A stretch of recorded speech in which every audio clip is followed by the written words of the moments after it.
Good morning on day 8. I stayed at the Alapaha campsite last night. The campsite's on the Florida Trail. I knew I could access it, and there's like 3 places in a row on the river that would normally be an option that are closed. So I thought outside the box and found the Florida Trail follows the Suwannee River in this section for, I don't know, a certain number of miles, 50, 60, I don't know. So I looked on the app, the Far Out app for the trail, to see what I could find to take all the guesswork out of trying to find a place to put my boat and see if it's on district lands or whatever. So I found it, and it was easily accessible by the water. I did have to drag my boat up, you know, the mountain you saw. But I stayed there last night, and another hiker came in. He's doing a section hike. His name's Vince. Very nice man. Very interesting. He's been a ridge runner on the AT for a long time. Anyway, it was nice having someone to chat to. And he stayed in camp. And then this morning, while I was packing up, it was still dark, and another hiker came in with his headlight on, so he came in and just sat and chatted with us for a little while. Got some water from the river. Anyway, it was nice to have that company. It's 7:45 now, and I got on the river about 7:35, so a little bit later than I was originally hoping. I was originally planning on 7:15 time again, but it was just nice to have a couple people to talk to. So I figured 15 or 20 minutes wouldn't ruin my day or anything. So I took the opportunity to have nice conversations instead. And it's about 51 degrees, so it's nice. Just wearing my raincoat and my regular base layer shirt. Got about 22.5 miles today, headed to another river camp. So, and then I don't know if I said anything yesterday, but I think I did, but just in case I didn't, I passed some kayakers, just some like day kayakers yesterday, and they said that there's still some treacherous rapids ahead. So I imagine it's probably not as bad as it sounds, but because of their use of the word treacherous, and they said they had a friend that tried to go through it and got stuck, and anyway, it seems more daunting just because of the wording and the story, and I want to be careful, of course. So I'm pretty sure I will fall into that area today, because she said it was just outside of Suwannee River State Park, which I'll pass today. And then she said there's some, like maybe some more heading into Branford, which is where I'm going in 2 days. I'll be there. So within the next 2 days, supposedly, I will see some more rapids. I will, of course, be careful. Duh. Portage if I have to. The good news is, because the river is actually barely flowing at all, I can usually get pretty close to any area of rapids and kind of see what's going on, and if I need to, I can head over to the edge of the river and get out, or honestly I can paddle backwards and get back out of the area. Big Shoals was different. We didn't want to get too close, and we knew we were going to portage anyway, but all these smaller sets of rapids are pretty, you can kind of scope them out as you approach them. So we'll see, and we'll be careful, but day 8, here we go.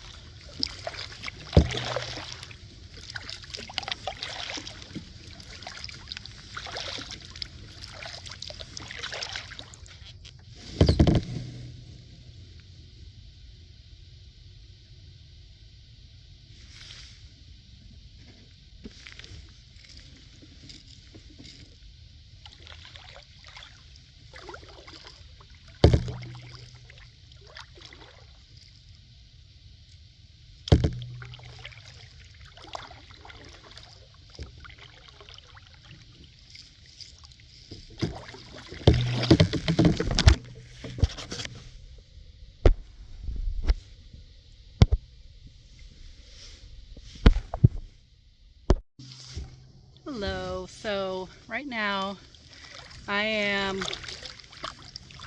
right in the middle of the convergence of the Withlacoochee River and the Suwannee River. So I don't really want to paddle upstream, and if I paddle upstream just a tiny bit is the Suwannee Spring. I saw it, stopped at it, got water from it when I was on the Florida Trail. So I don't really want to paddle upstream. I want to keep going, but I just passed, or I'm passing through Suwannee River State Park right now, and right in the middle of the convergence of the two rivers. So the lady who was talking about the rapids said that there's a set coming out of Suwannee River State Park. So I'm just going to keep my eyes open and see what I find. But it's a beautiful morning, it's sunny, it's a little breezy, still like slightly chilly in the shade but hot in the sun, so I got my sleeves halfway up. But yeah, oh, there's a log with 4 turtles and they all just jumped in the water. Poor little guys. Anyway, and all along the way there's all these pretty little springs just flowing into the river. There's one over there. Looks like it has a ramp down to it or something, probably at the state park. But yeah, just gonna keep on getting them miles.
Okay, so I got close to the rapids and pulled over just to check them out because I couldn't really see from my boat what the situation was.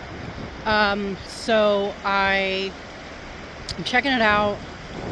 When you get close and get a better view of that, the drop off is just too much for my boat. And then over on the middle's not good at all. And over on the right side is where the other kayaker said that her friend attempted on the right side and got stuck in a strainer. So Yeah, it's pretty intense. Not something that I want to attempt alone, for sure. So, unfortunately, in order to portage, I am dealing with a ton of rocks. Let me show you. So there's my boat. I got to get my boat. So it's pretty calm right there. And then the current picks up. The rapids on the other side. The middle's terrible. And then it's not far. It's just too intense for my boat.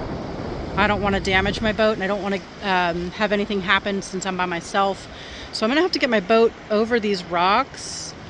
And there is water over there. It's very scummy that you can see. But if I get over there, I can actually like walk my boat through the water and guide it down just past those rapids and get back in. So that's the plan. These rocks are really slippery because they're usually underwater. So I gotta be really careful because I just have water shoes on and they're terrible, terrible grips. Yeah, but I gotta make a plan to get my boat over the rocks without damaging my boat and then get back down the river. I will check back within you. Here we go. All right, mid-portage update. This is my strategy. I managed to find two little pieces of log so that I can kind of slide my boat along the logs rather than the rocks, because these rocks are super sharp. They'll damage my boat. They're also super slippery, so I am moving at a snail's pace, but that's okay because I'm gonna get across safely and avoid all that.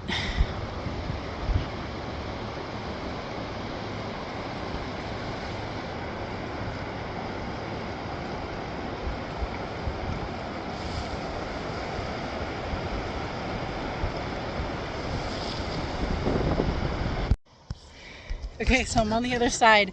It only took 15 minutes, so I'm proud of that. And there's the rapids. And I came over the rocks and then just kind of guided my boat with the rope through the water so I wasn't dragging it on the pure rock the whole time. Guided it through the water / pulled it through the water and got over here. And then was able to pull my boat up here so I can get back in. There's a couple of disturbances right there, but that's not a problem. And one more shot of this.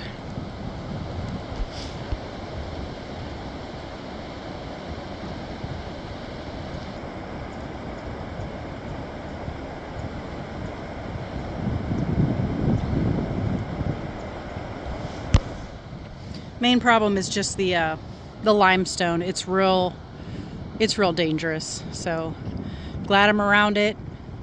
Keep an eye out for any future rapids. Here we go. There's I-10.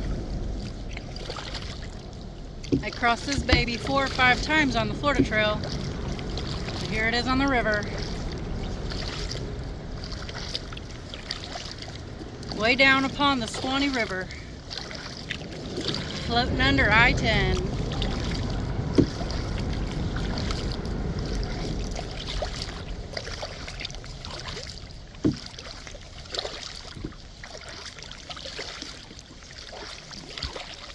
I think this is where I officially actually start heading a little bit more south. The river's been kind of heading west for a little bit, and now it starts to, I think, dip down and actually start to flow south toward its exit point at the Gulf.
Okay, just arrived at Dowling River Camp. It's 1:55. Just came off the river, but you can see where the stairs are up there. It is a big haul to get my boat there, and I'm tired, but I'm gonna do it. Here we go.